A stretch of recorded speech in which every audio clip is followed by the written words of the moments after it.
이번 주간으로 신명기를 모두 정리를 하려고 합니다. 사실은 하나님의 귀한 책을 단 3주 만에 한 권씩을 마무리한다는 게 쉽지 않습니다. 그렇지만 저희가 가능하면 다른 권들하고 구분이 되는 몇 가지 특징적인 것들을 잡으면서 지금까지 창세기부터 쭉 살펴보았습니다. 신명기에서는 특별히 한마디로 요약하면 온고지신이라고 말씀을 드렸습니다. 출애굽기, 레위기, 민수기에 있는 하나님의 계명을 시간이 많이 지난 지금에서 다시금 새롭게 결단을 하는 자리로 불러들이는 것이 바로 신명기입니다. 그런데 이 신명기에서 특별히 다른 곳에서는 구분되는 특징적인 단어들이 많이 나오는데, 오늘 읽었었던 성민이라는 말씀도 신명기에만 번역해서 기록되어 있는 것이 바로 성민이라는 단어입니다. 신명 구약 전체에서 신명기에서 5번 나오는 단어인데요. 이것은 우리가 흔히 얘기하는 성도라는 말씀하고 다소 차이가 나게 됩니다. 이 신명기라는 것은 성민이라고 하는 것은 암이라는 백성과 카도시라는 거룩이라는 단어를 형용사형으로 바꿔서 붙여진 이름입니다. 그러니까 이것은 하나님의 거룩한 백성이라고 풀어서 이야기하면 될 듯합니다. 그런데 이 성민이라는 단어를 보면 먼저 성민으로 삼으실 때 이렇게 이야기를 하고 있습니다. 18절에 보면 그의 보배로운 백성으로 만들겠다라고 하시면서 그의 보배로운 백성이라는 것을 다시금 마지막에 성민이라는 단어로 바꿔주고 있습니다. 그리고 이 성민의 특징을 찬송과 명예와 영광을 삼으시고라고 이야기를 합니다. 이 전에 있었던 개역개정에서는 찬송과 명예와 영광이라고 했는데, 그 전에 성경 개역 성경에서는 칭찬과 명예와 영광이라는 말로 번역을 했고요. 그 다음에 표준 새번역에서도 칭찬과 명예와 영광이라는 말로 번역이 되어 있습니다. 특별히 이 찬송이란 단어는 하나님께 올려드리는 찬송이란 단어와 같습니다. 그러니까 전에는 아마 이거를 칭찬이라는 말로도 쓰일 수가 있으니까 이 백성에게, 하나님의 백성에게 하나님께 돌려드릴 만한 그런 찬송으로 하기에는 너무 높다라고 생각했는지는 모르겠지만, 그래서 칭찬이라는 단어를 썼을지는 모르겠지만, 이 단어를 다시 개역개정으로 하면서 찬송이란 말로 바꿨습니다. 그 정도로 우리가 하나님의 백성이라고 그러는 것은 하나님께 올려드리는, 우리가 하나님의 백성으로서 하나님께 올려드리는 그 찬송의 높은 수준까지 다른 백성들이, 이방인들이 우리를 우러러보면서 올려드리는 높은 수준의 칭찬을 이야기하는 겁니다. 그리고 명예와 영광 중에서 이 영광이라는 것은 하나님의 영광을 드러낼 때 쓰는 단어와 같은 단어를 쓰는 겁니다. 그러니까 이 성민이라는 단어가 신명기에서는 일반적인 백성임에도 불구하고, 사람임에도 불구하고 거의 하나님의 수준까지 올려놓는 이 성민을 서술하는 단어는 거의 하나님의 수준까지 올려놓는 단어들로 열거하고 있습니다. 이 영광이라는 단어는 아름다운 색깔을 나타낼 때 많이 사용하는 단어인데요. 요한계시록에 보면 하나님의 보좌를 설명할 때 무지개 색깔과 보석의 색깔로 설명을 합니다. 그러니까 하나님의 영광을 특별히 다른 말로 표현하기 어려우니까 그것을 색깔로, 그 다음에 거룩한 옷으로 표현을 하는 겁니다. 그래서 우리가 지난주 주일날에도 이스라엘 사람들의 복장을 보면, 유대인들의 복장을 보면 전통 마을에 가면 검은색과 흰색만 있는데 칼라를 집어넣는 색깔이 있습니다. 그건 바로 제사장들의 옷은 칼라를 넣습니다. 아름다운 색깔을 넣는데요. 그리고 또 아름다운 천연 색깔로 다 장식을 하는 게 있습니다. 성전만 그렇습니다. 그러니까 하나님한테만 적용될 수 있는 그런 것을 하나님을 믿는 백성들에게 적용을 시키고 있습니다. 그리고 명예라는 것도 여기서는 이름이 뛰어남을 이야기합니다. 그러니까 이 모든 것, 찬송과 명예와 영광을 삼으시는 주체가 누구냐면 하나님이 그렇게 해주시겠다는 겁니다. 대상은 바로 하나님을 믿는 백성입니다. 하나님께서 자신의 영광을, 그리고 자신의 명예와 자신의 이름과, 그리고 자신에게 돌려지는 그런 찬송의 일부를 내가 나의 백성들에게도 주겠다라고, 그리고 그들에게 그런 찬송과 명예와 영광의 옷으로 입혀주시겠다라고 선언해 주시는 게 오늘의 본문이라는 말씀입니다. 그렇게 되려면 어떻게 해야 됩니까? 바로 신명기가 그것에 대한 해답을 주고 있는데요. 바로 16절에 있는 말씀입니다. 오늘 내 하나님 여호와께서 이 규례와 법도를 행하라 라고 하시면서 너는 마음을 다하여 뜻을 다하여 지켜 행하라 라고 이야기합니다. 이렇게 하게 될 때는 하나님께서 나에게 붙여지는 그 영광을 백성들에게 거룩한 백성으로 삼으시고 그들에게 모든 것을 주시겠다라고 이야기를 하는 겁니다. 그러니까 이 16절, 17절에 이어지는 이 말씀은 바로 신명기 초반부터 이어지는, 반복해서 이야기하는 겁니다. 신명기 전체를 한마디로, 한 절을 만약에 중요한 말씀을 꼽으라 했을 때 제가 쉐마 이스라엘아라고 하는 부분을 말씀을 드렸습니다. 이 말씀은 이스라엘 사람이라면 어릴 때부터 다 외우는 말씀인데 그게 바로 신명기 6장 4절부터 들어가는 말씀입니다. 신명기 6장 4절에 이스라엘아 들으라 우리 하나님 여호와는 오직 유일한 여호와이시니 하면서 5절부터 나오는 말씀을 그대로 반복하고 있는 겁니다. 너는 마음을 다하고 뜻을 다하고 힘을 다하여 내 하나님 여호와를 사랑하라.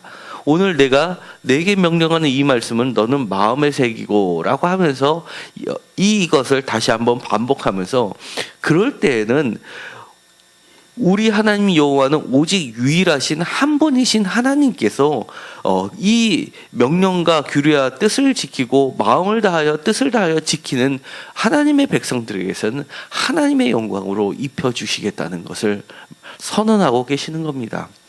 우리의 자녀는 사실은 하나님의 말씀을 잘만 따르고 하나님을 마음과 뜻을 다해서 사랑하기만 하면 사실은 시간이 지나면 지날수록 모든 사람이 인정하고, 그리고 심지어 여기에서 얘기하면 하나님이 지으신 모든 민족 위에 뛰어나게 하신 나는 약속은 다른 모든 민족, 그리고 하나님을 믿지 않은 모든 사람들이 그에게 너는 하나님의 영광을 갖고 있는 사람이라 라고 칭찬을 하게 만든다는 겁니다. 그리고 우리가 우리의 힘으로 많은 공부를 시키고 정말 좋은 대학을 보내고 좋은 직장을 보내게 하고 하는 것보다도, 그 노력보다도 하나님이 직접 그를 그렇게 해주시겠다고 하시는 말씀입니다. 어떻게 보면 공부를 시키는 것보다 우리 자녀에게 먼저 우리가 가르치는 것은 하나님을 사랑하는 법을 사실 가르쳐야 합니다. 그렇게 될 때는 비록 우리 자녀가 공부를 조금 못해도, 그리고 좋은 대학을 좀 못 가도, 그리고 좋은 직장을 조금 못 들어가도 그것을 걱정할 필요가 없는 겁니다. 사실은 우리의 자녀를 보면 공부를 잘하는, 말을 안 해도 스스로 공부 잘하는 자녀도 있습니다. 그런데 부모의 입장에서 보면 공부 잘하는 아들과 공부를 못하는 아들 중에서 사실은 마음이 더 가는 아들이 있습니다. 공부를 못하는 아들입니다. 바깥에 나갔을 때는 입으로는 공부 잘하는 아들을 칭찬하지만 사실은 마음속에 늘 남아있는 자녀는 공부를 못하는 아들입니다. 그런데 신기하게도 공부를 못하는 아들들이 사실은 성격은 더 좋습니다. 그리고 인간관계는 공부를 잘하는 애들보다 공부를 못하지만 친구 많은 애들이 훨씬 인간관계는 잘하고요. 시간이 지나면 사회생활은 또 그런 친구들이 더 잘합니다. 사실은요, 우리가 이것이 좀 부족한 것 같지만 사실은 더 많은 것을 하나님이 채워주십니다. 그렇기 때문에 사실은 우리는 공부를 잘해라 그렇게 가르치는 것보다도 첫째도 하나님을 잘 섬기는 것이고, 둘째도 하나님을 잘 섬기는 것이고, 셋째도 하나님을 잘 섬기는 것이라고 사실은 가르쳐야 됩니다. 우리가 걱정하는 것보다 하나님께서 우리 자녀를 보시면서 부모의 심정으로 걱정하시는 게 사실은 더 많을 겁니다. 우리는 그 하나님의 마음을 우리는 이해하고 알 필요가 있습니다. 그렇다면 우리가 자녀들에게 하는 기도의 내용도 바뀔 듯합니다. 우리 자녀들에게 건네는 말도 다를 듯합니다. 아버지 학교를 가니까 그런 얘기를 하더라고요. 자녀들이 제일 싫어하는 말이 오락하지 마라, 오락 그만해라 라는 말이랍니다. 그 다음에 또 하기 싫은 말이, 두 번째로 하기 싫은 말이, 앙케이트를 조사했지만 공부해라 라는 말이랍니다. 그런데 이거를 붙여서 오락하지 말고 공부해라 라고 하면 애들이 자살하려고 한다고 합니다. 사실은요, 우리가 우리의 초점과 우리의 목표를 바꿀 필요가 있습니다. 우리가 조금만 바꾸면 사실은 아이들이 가장 싫어하는 이야기를 하지 않으면서도 우리 부모님이 가장 원하는 바를 하나님이 채워주실 수 있다는 것을 사실 부모님이 먼저 바뀔 필요가 있다는 겁니다. 그렇다고 그러면 저 하늘에 떠 있는 별보다, 저 하늘에 떠 있는 무지개보다 더 아름다운 빛깔로 하나님께서 우리의 자녀를 그렇게 만들어 주시겠다고 말씀해 주시는 것이 바로 신명기입니다. 시간이 나실 때마다 신명기를 다시 한번 읽어보십시오. 사실은 우리가 앱을 통해서 소리로 들려주는 성경 말씀을, 오디오 성경을 들어보면요, 불과 1시간이면 이 신명기는 다 읽습니다. 하루에 한 번씩 지하철에서 들으시면서 읽더라도, 그 다음에 점심시간 끝나고 나서 직장에서 쉬면서 읽더라도 사실은 신명기를 마칠 수가 있습니다. 신명기를 읽으시면서 좋은 말씀을 정말 형광펜으로 칠해가면서 우리 자녀들의 이름을 부르면서 그렇게 기도를 해 주십시오. 우리의 자녀들이 달라질 겁니다. 그리고 우리가 지금 시험을 앞두고 걱정하는 것보다 그 시간에 신명기를 놓고 기도를 하면 우리 자녀가 더 아름다운 하나님의 영광으로 채워질 것을 보게 될 줄로 믿습니다. 한 가지 더 말씀드리면 성도라는 말도 잠깐 말씀을 드리고자 합니다. 성도라는 말은 그야말로 풀어서 쓰면 그것도 거룩한 무리 또는 거룩한 백성으로까지도 설명이 될 수 있습니다. 그런데 특별히 신약에 오면 성도라는 말로, 성민이라는 말보다는 성도라는 말로 가득 채우게 됩니다. 특히 바울이 성도라는 말을 특히 많이 쓰게 됩니다. 그런데 이 성도라는 말은요, 바울의 특별한 신앙을 내포하고 있는 말입니다.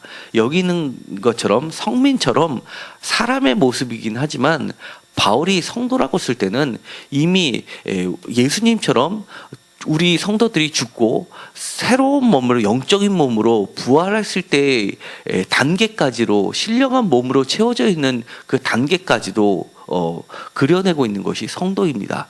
그러다 보니까 거룩한 백성이라는 말보다도 성도라는 말을 특히 많이 사용하고요, 그것을 영어로 번역하면 세인트입니다.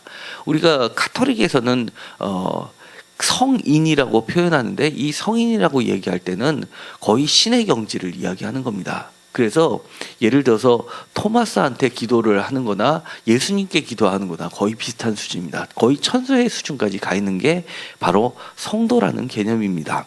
그래서 그런 개념이 더 발달된 게 요한계시록에 보면은요, 이 성도라는 개념은 이 땅에 있는 성도들의 기도와 하늘에 이미 하늘 보좌에 올라가 있는 성도들의 기도가 서로 만나게 되는 것을 이야기하는데요.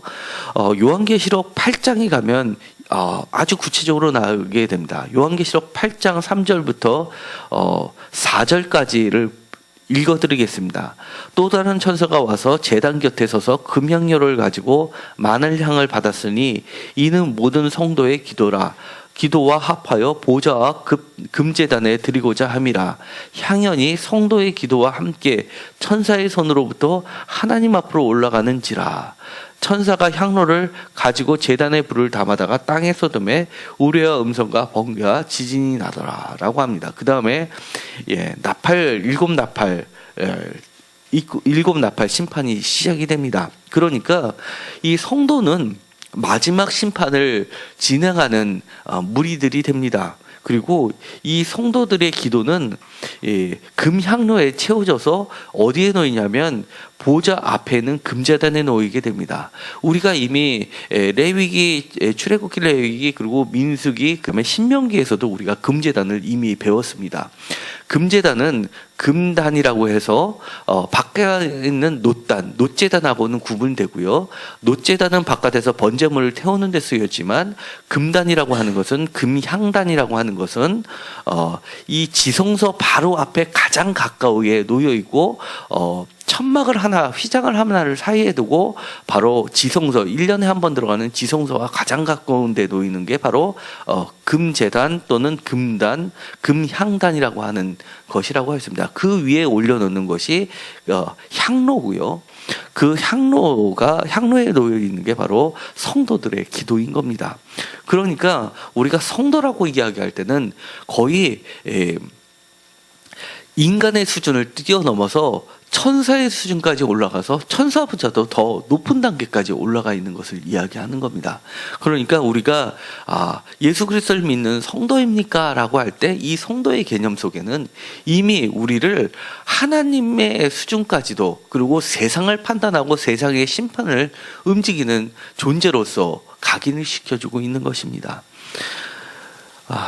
이렇게 우리들 자신을 본다면 사실은 우리가 작은 일에 연연할 필요도 없습니다.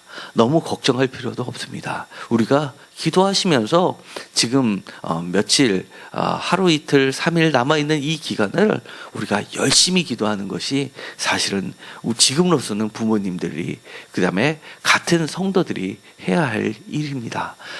믿으시고 담대함으로 기도하시면서 자녀를 축복해 주시기를 간절히 소망합니다. 기도하고 마치기로 하겠습니다. 하나님께서는 분명하게 우리에게 약속해 주셨습니다. 우리가 거룩한 백성, 성민이라고 하셨습니다. 하나님께서 이미 우리에게 성민이라고 말씀해 주셨을 때는 하나님의 자신의 영광과 그 다음에 받으실 찬송을 우리들에게 나누어 주심을 우리는 깨닫게 됩니다. 우리의 자녀들도 하나님의 거룩한 성민이요, 또 바울이 이야기한 성도입니다. 하나님, 우리가 작은 것에 굴복하지 않게 하여 주시옵시고 보다 담대함으로 하나님을 믿고 이 마지막 시간들을 채워나갈 수 있게 하여 주옵소서.